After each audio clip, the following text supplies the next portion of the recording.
From the highest-grossing film company of this century to the most popular forms of nerdity, novels have written their marks in the hearts and scripts of society.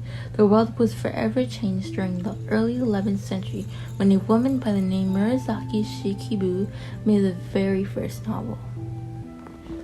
The woman's birth name was lost in the sands of time, but her impact on society still ripples to this day. As any scientist will tell you, something does not sprout from nothing, and there must be something or someone to make a foundation for something new to occur. The Tale of Genji was just that new thing, a love story written with 54 chapters, a final chapter only just planned out, handwritten by an influential lady in waiting.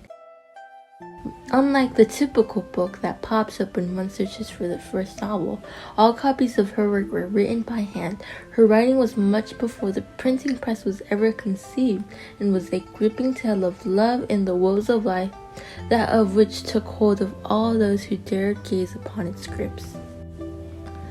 The story was a trailblazer. No one ever saw it coming. The way in which it found its trek across states is up to anyone's speculation. But those who found and read its story, it opened a whole new world of imagination, first accessible to only the social elites, then the commoners many years later. The ability to read a story following characters who exhibit a different lifestyle than the now common folk audience, allowing people to make or take things of old and give them a new life, something that could be enjoyed for centuries to come. After the invention of the printing press, common folk were not only able to read novels, but write. Stories that had been passed down family lines for centuries could be written down and given to countless people to enjoy. This was when the small mark that Murasaki's story had made turned into something enormous. Small stories told originally only by mouth trace land and sea, giving people images of what lied just beyond their front door.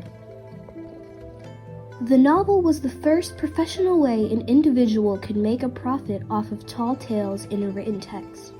It paved the way not only for others of its kind, but for entirely new genres to appear. Something best illustrated when we asked the creator of an ongoing webcomic by the name of Lucky the question of, what impact do you believe novels and comics have on people? To which their response was,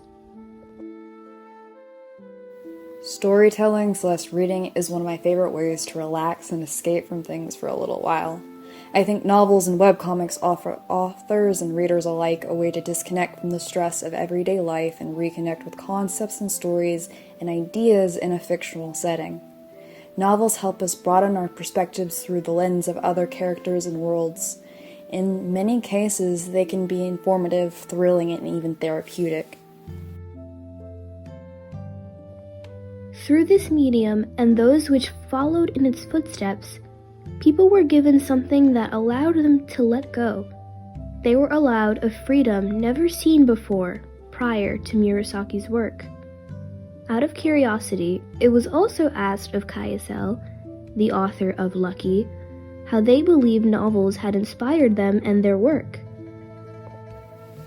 Being introduced to the concept of creating adventure and stories through the medium of books and novels has been an incredible source of inspiration to many creators such as myself.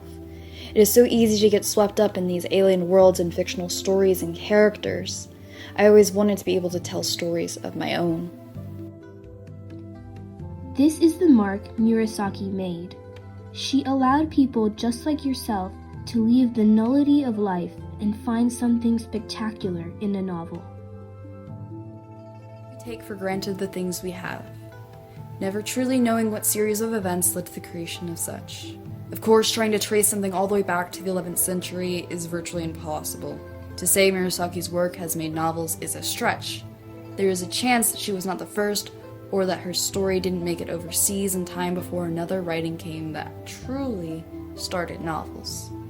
To venture as far as to say novels inspired comics and manga could be a stretch, as no one truly knows.